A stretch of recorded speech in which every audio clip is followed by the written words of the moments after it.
Oh no, my pressure's too high. Riders ready. All right, Littleton, let's give it up. Hello everyone, welcome to another day in the crit life. This is the Littleton Criterium, downtown Littleton, Colorado, and yes, it is wet. We're in the combined Masters 40 plus and 50 plus, 1-2-3's field. Got I don't know, we had 60 something registered, a handful did not start on account of conditions. A certain teammate of mine apparently forgot his shoes. I guess we'll have to give him a pass on that.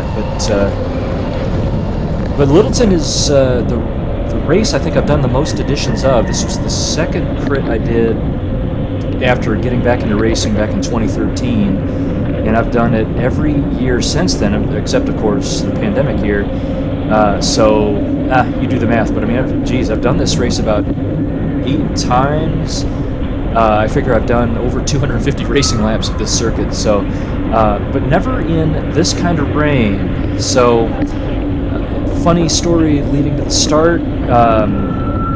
It rained cats and dogs during the senior threes and 40 plus threes race just before this. I wasn't really in a hurry to get ready.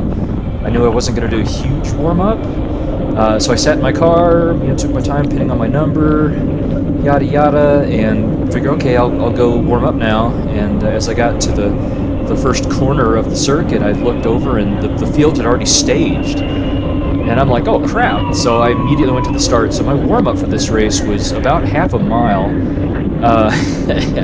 Not ideal. I'm not the best warmer-upper in general. So no warm-up, I staged at the back. Not a great start. Just past Jordan Scher, who yelled at me, saying, I have no business being at the back, which is correct, but that's where I am. So you hear the squeak of the brakes. If you're not at the front, probably zipping up on folks going into corners, and yeah, there was a lot of braking there. So we're underway though. I made it through the first lap.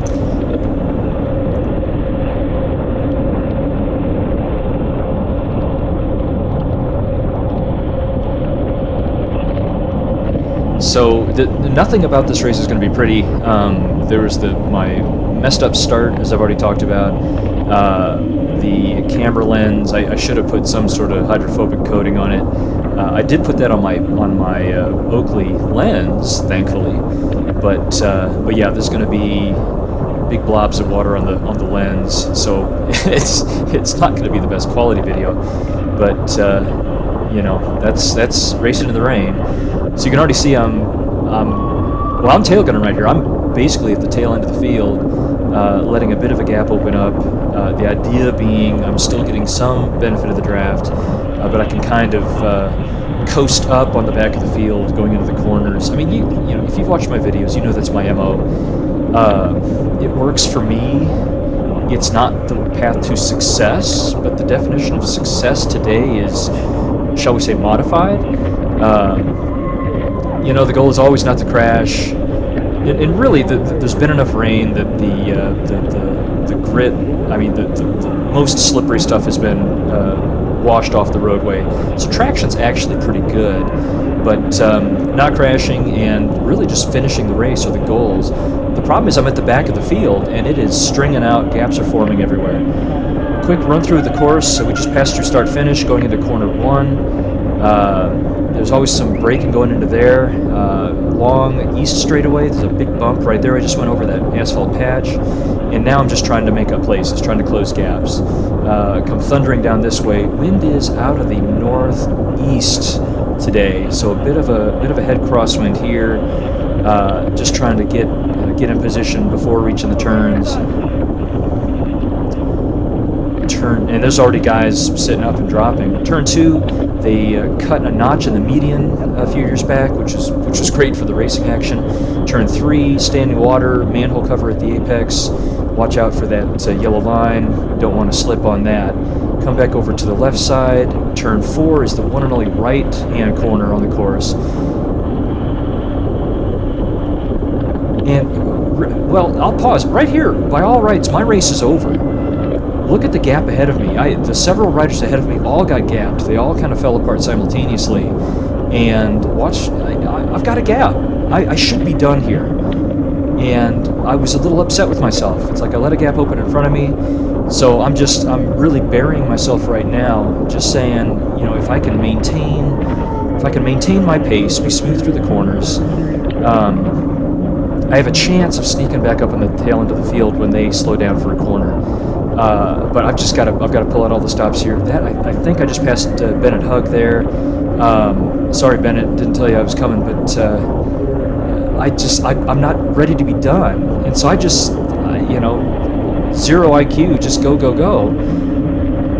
All right, kept it smooth through the first corner. I did not pedal through the corner. You heard my freewheel. Really, just about every corner on here, especially at the lower speeds in the wet, could have pedaled through. But man, I just, you know, this saved my race right here, because you'll notice in turn 2 coming up, just as I hoped, I'm gonna slide right back up on the end of the field.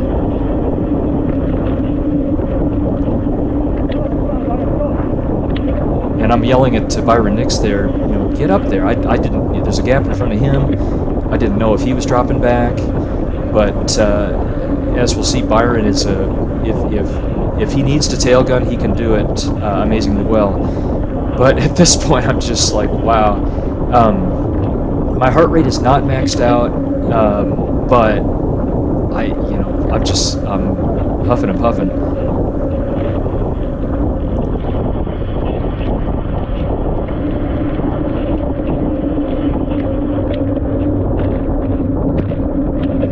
And spoiler alert, this is pretty much where I'm going to stay for most of the rest of the race. I've caught up to this group.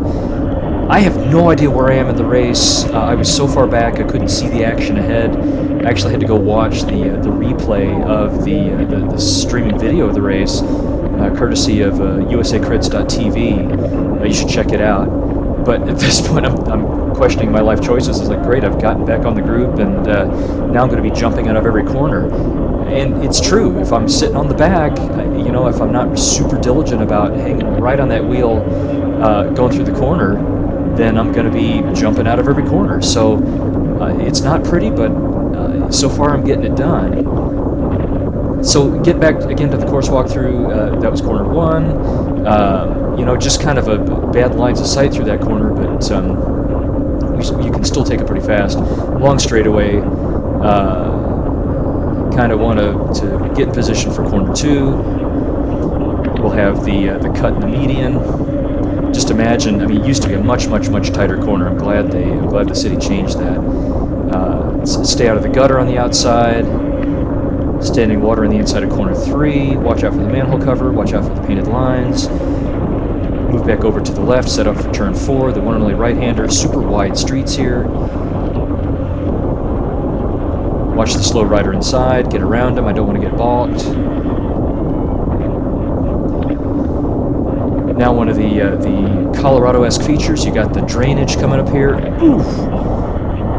The image stabilization on my camera doesn't really capture the dip there, but corner 6, I'll talk some more about that later. I'm sorry, that was... Oh, I lost count. Next to last corner.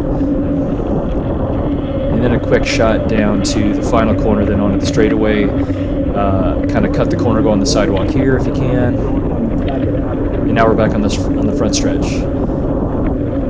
Going wide is a little tricky because you got parking spaces. The camber dips off to the right. You potentially have oil in those parking spaces, but thankfully traction was not an issue there. And there you have another lap. So really, it's at this point, it's just kind of monitor what's going on ahead, watch for gaps, watch for riders sitting up, and you know, just survive. I'm just absolutely in survival mode right now. My one and only motivation is I want to stay with this group. I don't know the race situation. I don't know if we're about to be lapped by the entire peloton. I don't know how liberal or otherwise the officials are being pulling people.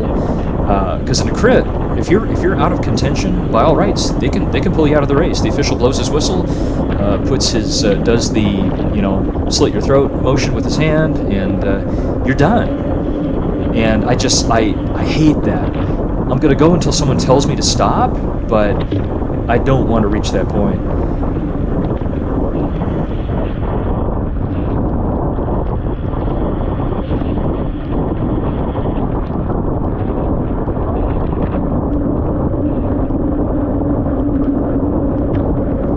So coming up to the dip again.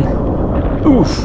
Now this next corner, this next left-hander, in the past, my goal would be always just to miss the concrete on the inside, and then there are two little water valve covers, those little like 6-inch diameter metal covers, and I would try to go between those, kind of like going through the goalposts. But in the situation I'm in now, I can't really afford to go wide. I just need to have a decent apex to the corner, not add any distance, because I need to try and keep that gap closed. And there goes the gap again. So every lap, chasing. You know, am I maxed out? No, but I'm cold, I'm wet, I'm not too happy with where I am, and I'm just happy to still be there.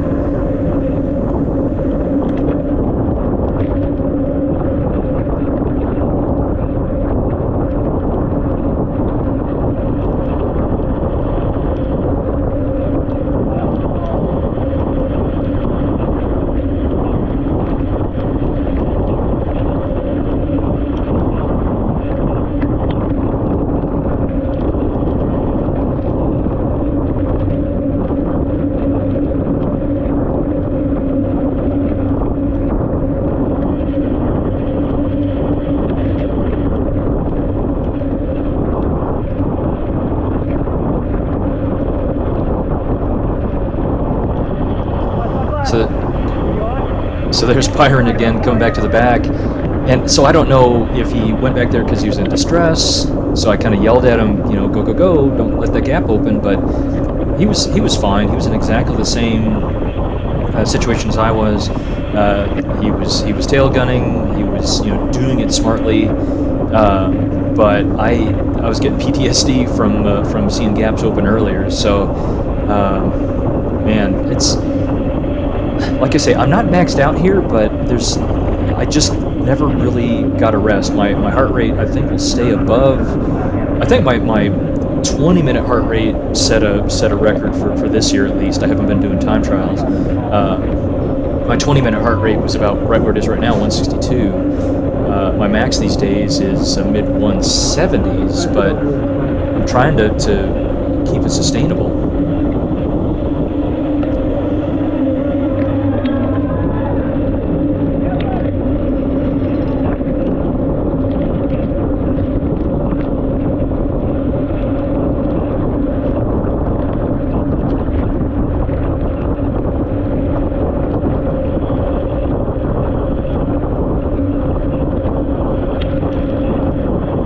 But here's an example of a gap I'm not worried about at all. I can roll right up on these guys. In fact, I get on the brakes here. There's Kirk Groves, my teammate.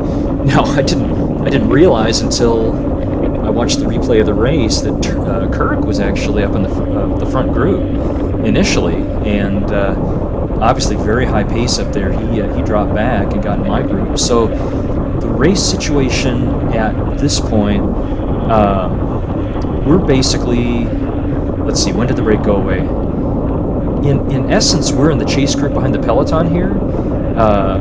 Two riders will break away from the peloton and end up lapping the field. So we're in kind of the second peloton right now, if you will, or first chase group, second chase group, depending on how you want to look at it. And eventually we'll get lapped by the leaders. In fact, you'll see the lead motorcycle at some point comes zipping past us, but then the leaders hung back a little bit, you know, moderated their effort. They didn't pass us right away, but anyway, I had no idea what the race situation was. Like I say, all I was concerned about was staying in this group, just a battle for survival.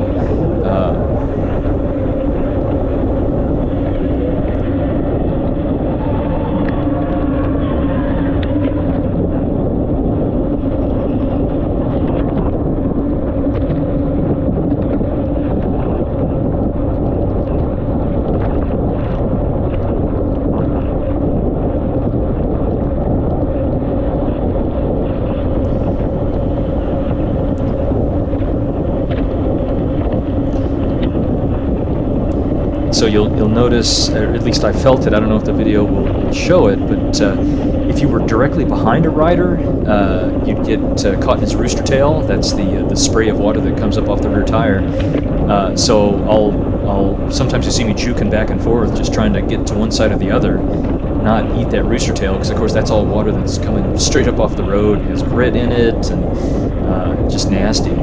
But while my glasses remained fairly clear because I treated the lens before the race, I still, I was sweating, I was getting salt in my eyes, and there were times I just had to kind of rub my eyes just so I could see where I was going. Some guys ditched their sunglasses. Can't really do that when you're at the back of the group because you're eating rooster tails and you're getting grit in your eyes. So back onto the front stretch. Kirk got back in front of me. Again, the gap opens. And all I'm trying to do is keep the gap under control.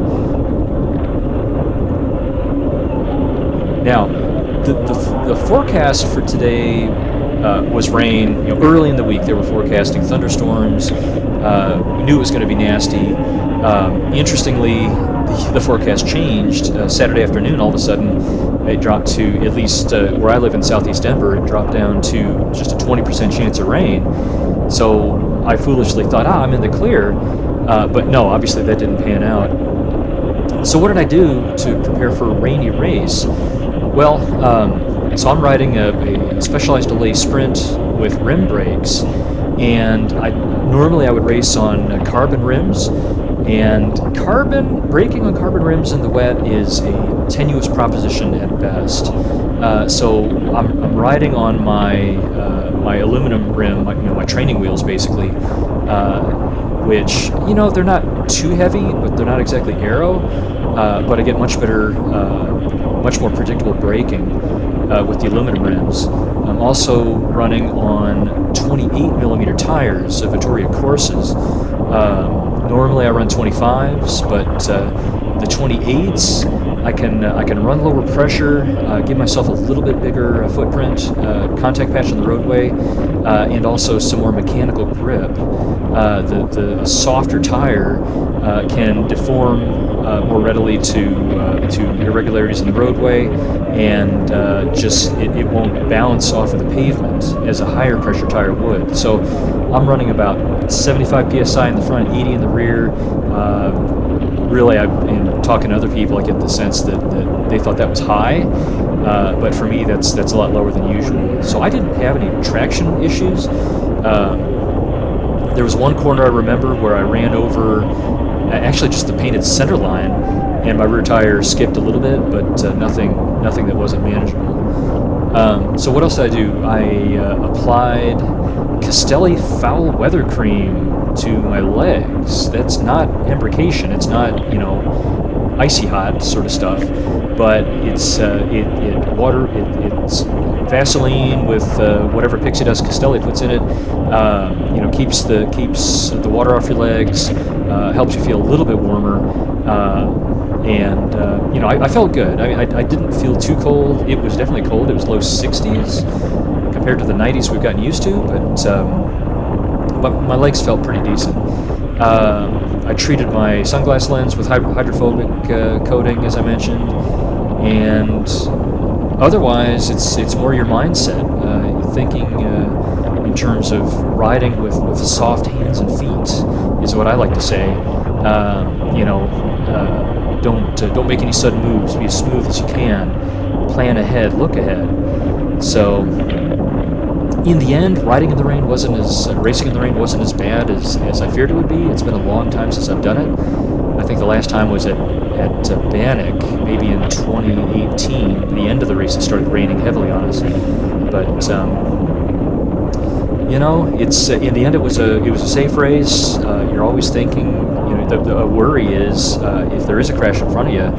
Of course, I've got that much less traction to work with, and thankfully the Masters field is really pretty good.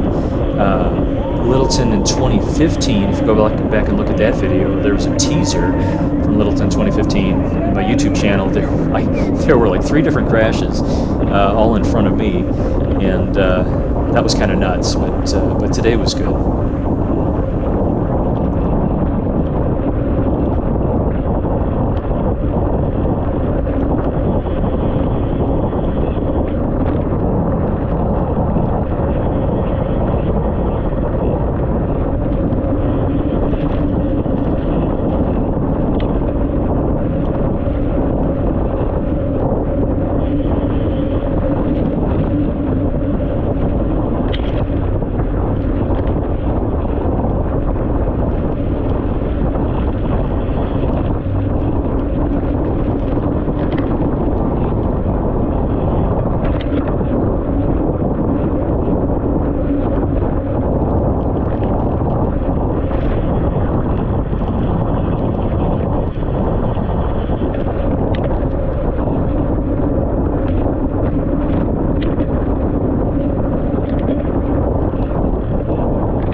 So even though it's raining today, yeah, there was a fair number. There were more spectators out than I expected on account of the weather.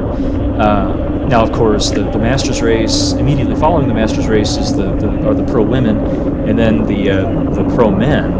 And so, of course, folks are coming out. They're not coming out for us, but still, there typically are a ton of spectators around the course, and there were a fair number today. So thanks to everyone that came out.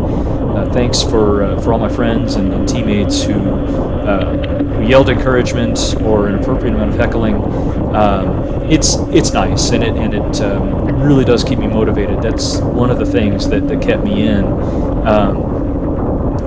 Just knowing the people are watching me, cheering me on. I want to perform well for them as well. So that was a big motivator. But I hate not finishing races, and so that was my goal here. I still don't know where the peloton is. I was hearing, as we passed the start finish, you can just hear snippets of what the announcers are saying, and they were giving time gaps, presumably from the peloton ahead of us up to a breakaway is sure what it sounded like. And for all I knew, we were about to get lapped, and then shortly thereafter, the breakaway caught us, or shortly after the breakaway caught us, the peloton would catch us, and then we get pulled. That's what I expected to have happen, because I don't know how many riders are in front of me. We started with about 60. As far as I know, I'm the last rider on course right now.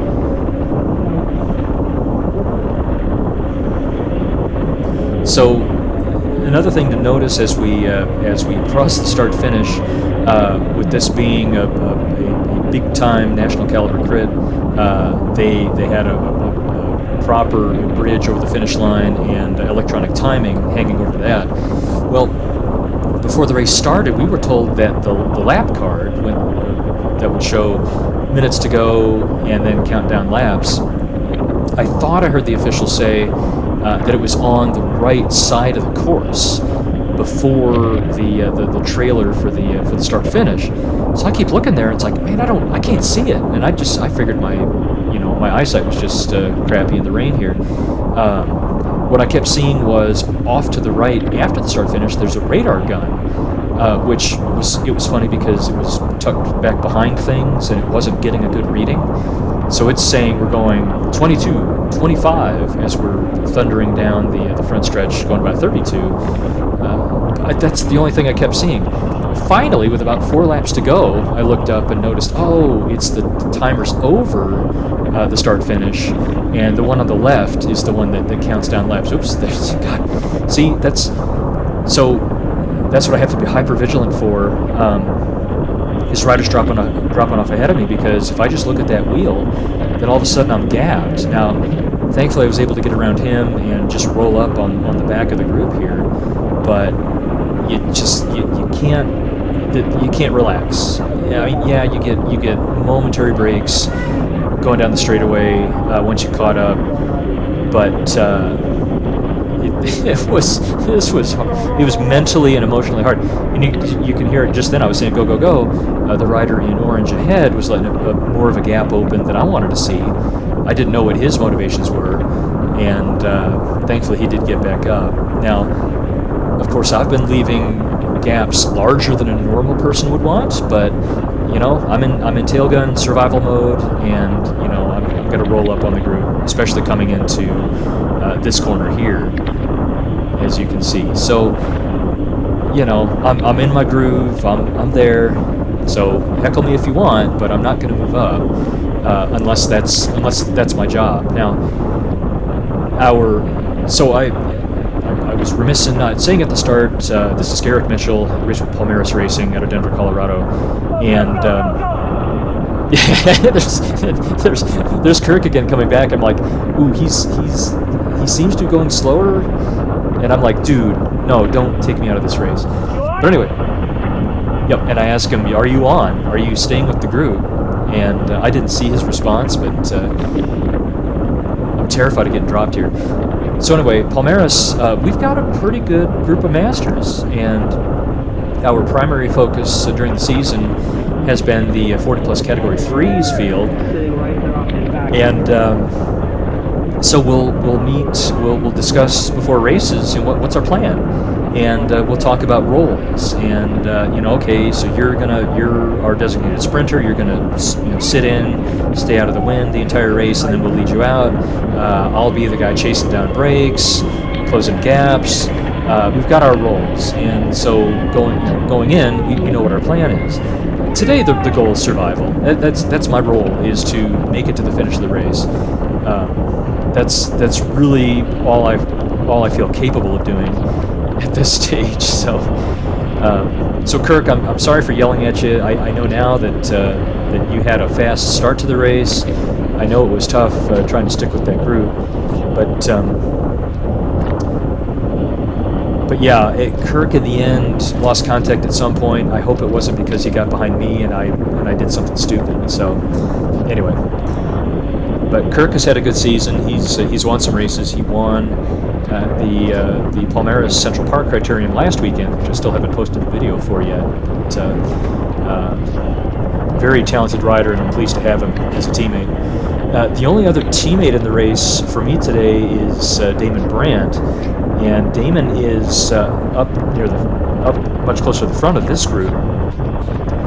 A third teammate, Peter Gee, he drove to the venue as I did, and as I'm walking to pick up my number, he drives in and says, hey, and basically says, I don't want to be here. And I'm like, dude, you're here. Well, he didn't take the start, and so we were giving him crap about that. And I found out later that he forgot his shoes. There's not much you can do about that. And dude, I'm not going to loan you my shoes. I'm sorry. It's a personal thing. Someone who watches this video may know exactly what that means. But anyway, hey Kirk. Hey everybody else. At this point we're vibing. We're closing in on, we're at 28 or so minutes in. So I didn't see the laps counting down, but at 15 minutes to go, we ought to be down below 10 laps to go.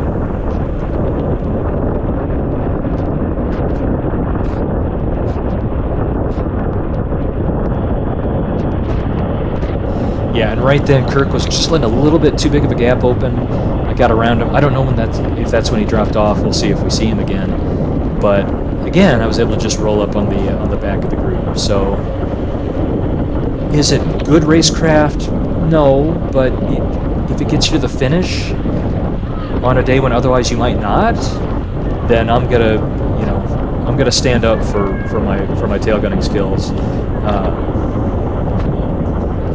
But again, when we're racing in the 1-2-3s, we generally don't have much aspirations for making things happen in the race.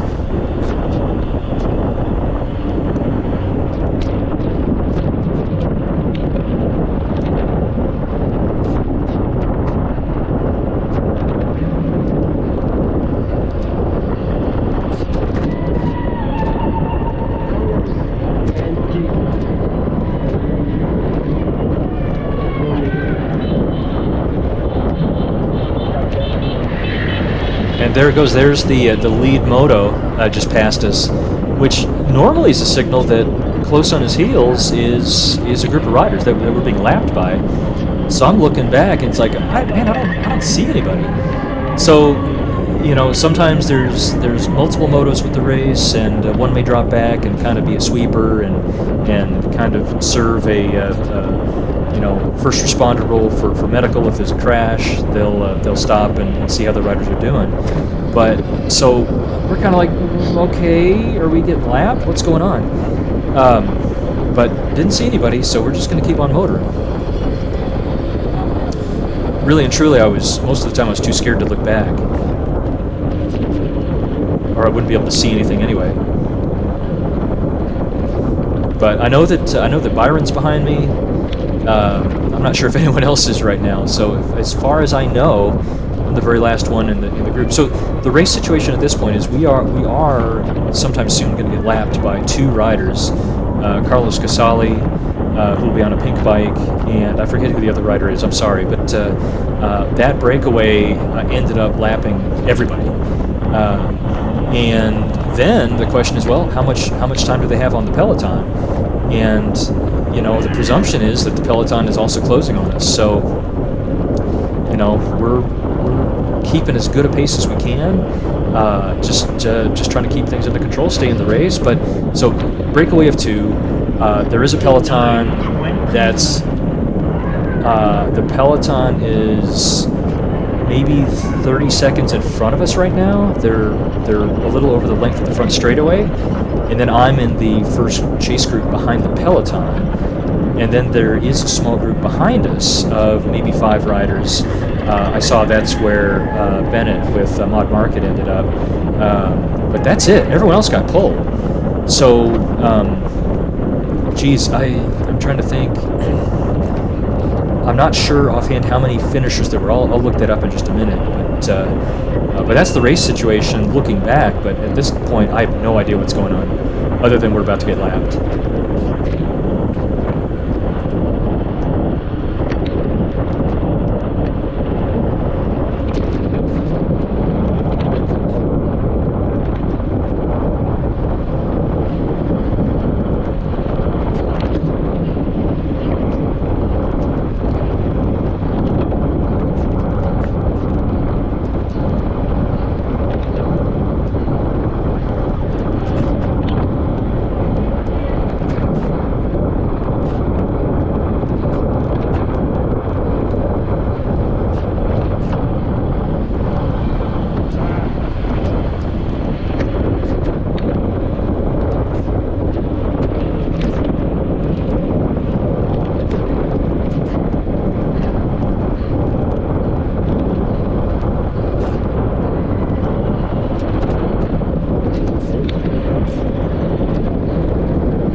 And there they go. That's the breakaway right there. Those 2 riders that passed me on the left. So we have been lapped, but the officials are keeping us in. Frankly, there's so few riders left. Really, it's more a question of a small group is lapping the field rather than our group has fallen out of contention. So thanks to the officials for letting us stay in. But shoot, I didn't see the lap counter on the way through, but I had assumed that the break passed this group and just kept on motoring. I'm looking over my shoulder on this long straightaway, and it's like, well, I don't see anyone else. So I don't know what the peloton's group gap is. There's Damon Brandt. There's my other teammate in the race. He had been much further up in the group, so I'm not sure why he dropped back at that point. But if you watch the USACrits.tv coverage before the start, the announcers actually called out Damon's mustache, and he does have quite the stash. Curls up on the ends, very dapper. It would take me about 6 years at this point to grow that kind of a mustache, so kudos to you for that.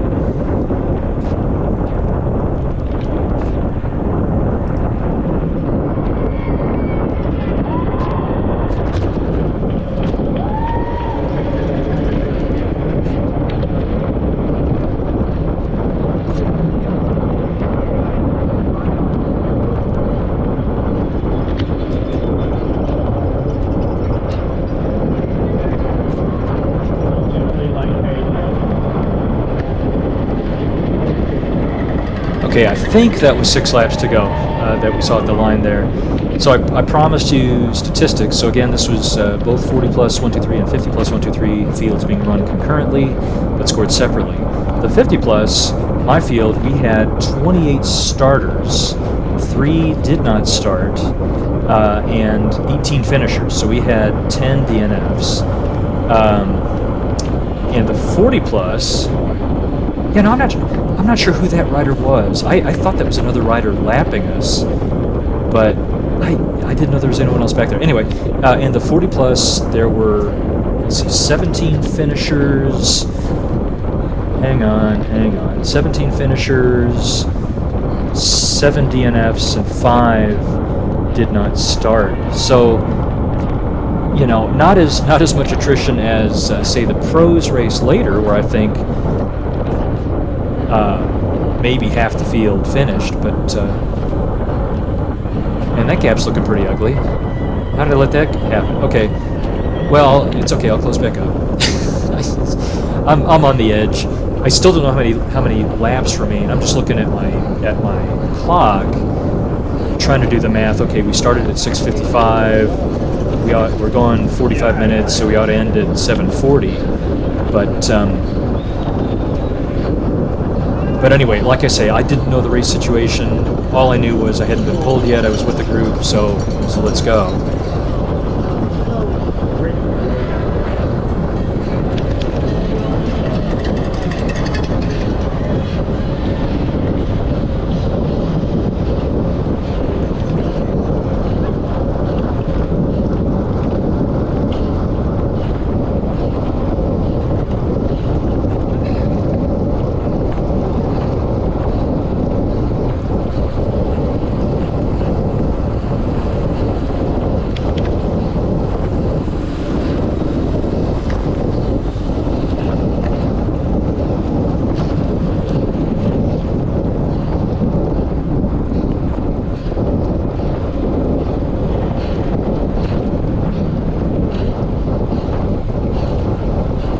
Yeah, so now you can hear me really breathing like a freight train. I am on the edge.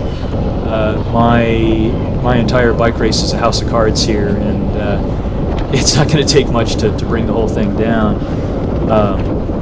You know, heart rate's high. It's been mid 160s for the entire race. I mean, basically.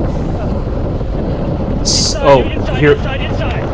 There we go. Yeah, and other folks are dying.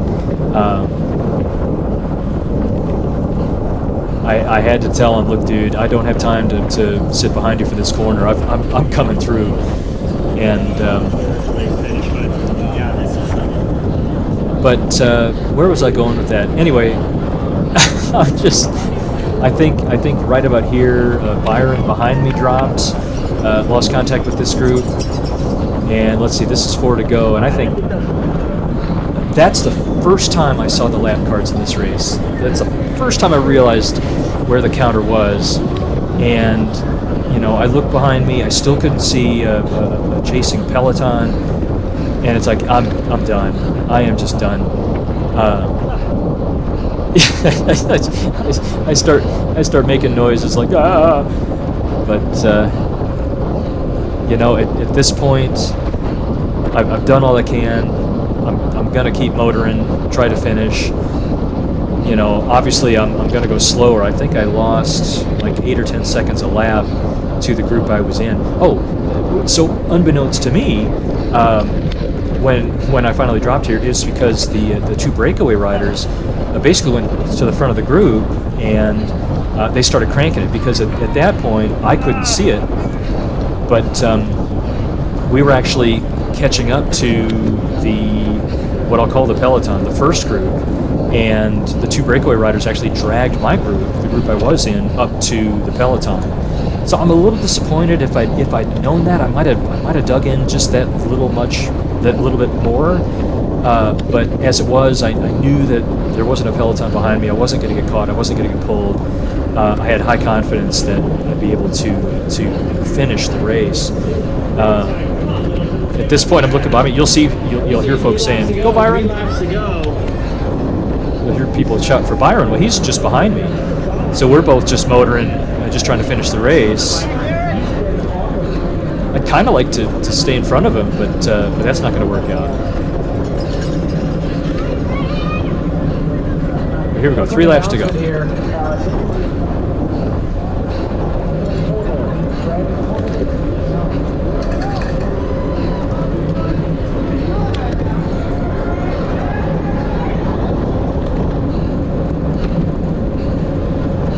And if you look at my Strava data from this ride, when I lost contact, you'll suddenly see a couple things. Yeah, my speed goes down a little bit, but speed becomes a lot more consistent. Power becomes a lot more consistent. I'm pedaling through corners, so my cadence doesn't keep dropping to 0. It's a very different thing, you know, being either by yourself or at the front of a group. And that's something I'll point out whenever I do the video of the Central Park crit. Don't know when I'm going to do that. I should be working on other things right now. But if you're being at the front of a group is much different than being at the back, hanging on like I am. And you know, to a newer racer, I want to tell them, look, don't be like me. I ride this way because it's how I can survive a big fast race like this. But if it takes a bit more energy to get there, and you do have to work to stay there. But if you can be near the front of a group, it is so much smoother. And in the end, probably you expend less energy. But I'm just in that sweet spot where, you know, I don't have the energy it would take to stay up front, but I've got enough energy to effectively tail gun. It's kind of a paradoxical thing, but it's my groove. I know. Someone says almost done. I say I know, because I finally know where the lap counter is.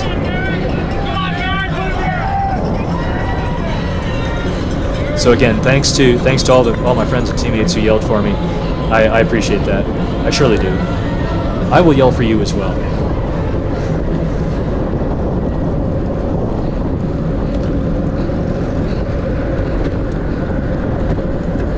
You're an amazing tail gunner, man. So obviously it didn't stay in front of Byron, but still turning the pedals. You know, my heart rate's dropped from about 165 down to 160, but I'm not pussyfooting it by any means.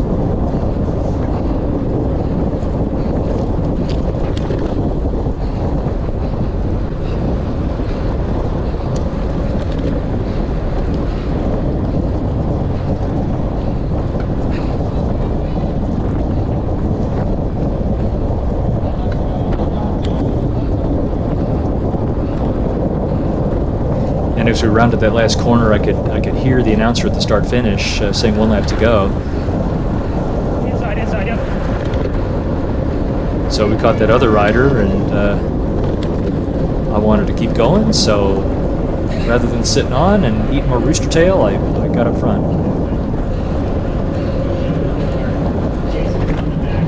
So thanks again to the City of Littleton, to Physio Racing, the club that helps put this on, to USA Crits for bringing big names, to Denver. You know, I mean, we've got pros everywhere. I mean, any given weekend, you'll have some real strong guys in the Pro 1-2 race, but true big time, big spectator race like this, we just don't seem to have them anymore, which is a shame. But Littleton is a high point of the season for me. I told Byron I was basically sitting up because they can't pull me now. It's the last lap. You know, this race is such a treat. You know, the rain, it would have been more fun without the rain, but yeah, sometimes that's the crit life. And you know, you gotta be able to race in the rain. You gotta have the skill. And you know, I'm glad I did it. I would have regretted had I not, I think.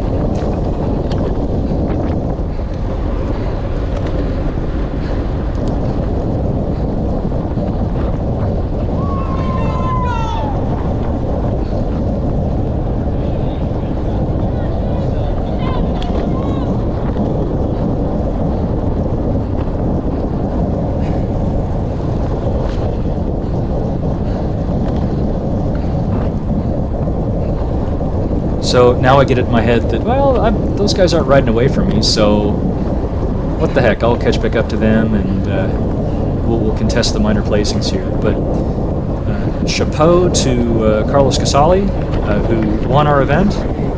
In fact, like I say, he lapped the entire field. His brake companion obviously did a great job as well. Ooh, and here's where I get to sprint against Byron. Ex-national champion Byron Nix. I can pretend I can sprint. And at this point, I'm like, yeah, never mind. So that is it. That's it from Littleton. Hope you enjoyed it. And, subscribe, give me likes on YouTube, and we will see you next time. Don't know when that's going to be.